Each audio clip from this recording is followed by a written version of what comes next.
So there was a social media summit at the White House last week, and over the weekend, I got so many messages from people saying, "David, you've got to talk about it. Your boy Tim Pool was there."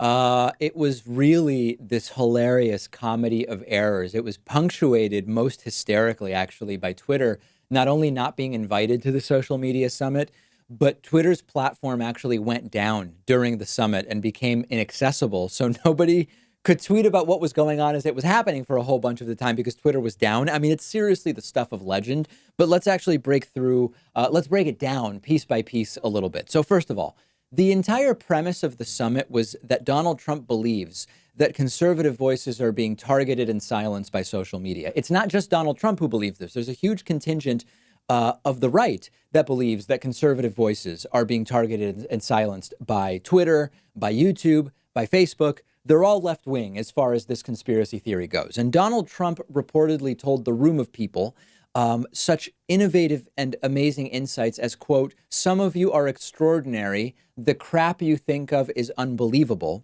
And yet, Facebook wasn't invited, Google wasn't invited, Twitter wasn't invited. But Donald Trump did say during the summit that he would soon invite them and that he would scold them in person for the liberal bias that Donald Trump believes that they exhibit. So many of the complaints from the right are about the moderation of content.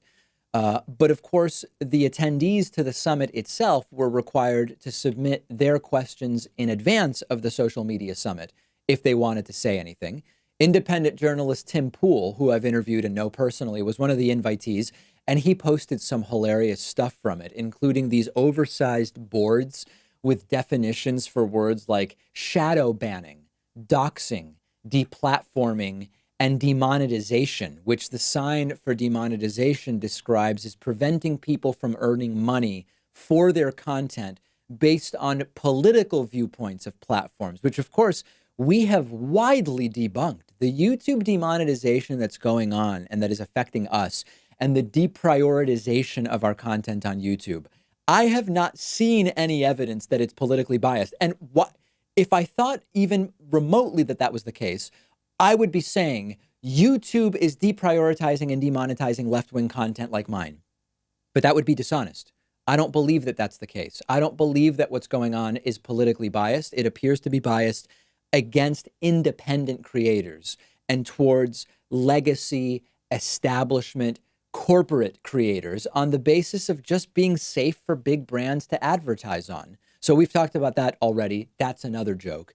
But then the funniest part, again, was Twitter being down globally for about an hour during the event. So there's some farcical elements here. There's the entire premise of the event being conservatives are being widely censored online. And there's obvious political bias against conservatives and towards progressives online, which is a joke. We are a great example of the reality that that's not the case. We've talked about this many times before. As I've said previously, just because a company has sort of a center-left culture or says, hey, you've got to use the gender pronouns that people want to be called by at work, that doesn't mean that the companies are inherently left-wing in terms of their place in the corporate status quo. This would be like saying that in 1962, a company that had a policy that said, we don't allow calling black people the N-word. Oh, that's a liberally biased company. It's ridiculous, okay? Number two, the people selected for this social media summit make the event truly laughable. I mean, look at the list. There was a conspiracy theorist named Bill Mitchell who promoted QAnon conspiracy theories online that was invited to the White House. Some guy behind a pro-Trump meme account on Twitter that does nothing of actual journalistic or socio-political or cultural commentary value. Brent Bozell, who is one of the most storied right-wing ideologues, who once compared Barack Obama to a skinny ghetto crackhead, he was invited as some kind of media critic. Project Veritas, which completely flopped with a bogus so-called investigation into Planned Parenthood selling baby parts, was invited.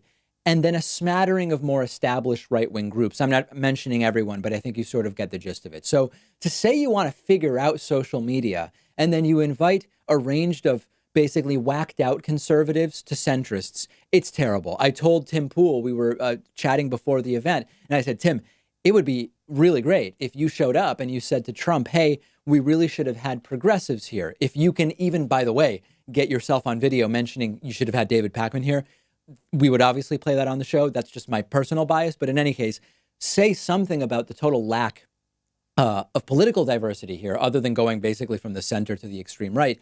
I don't believe that that happened. But zoom out here a little bit and you see the hilarious hypocrisy of the event. They hold an event to talk about the supposed suppression of conservative voices by social media. They invite no one that has actually been banned.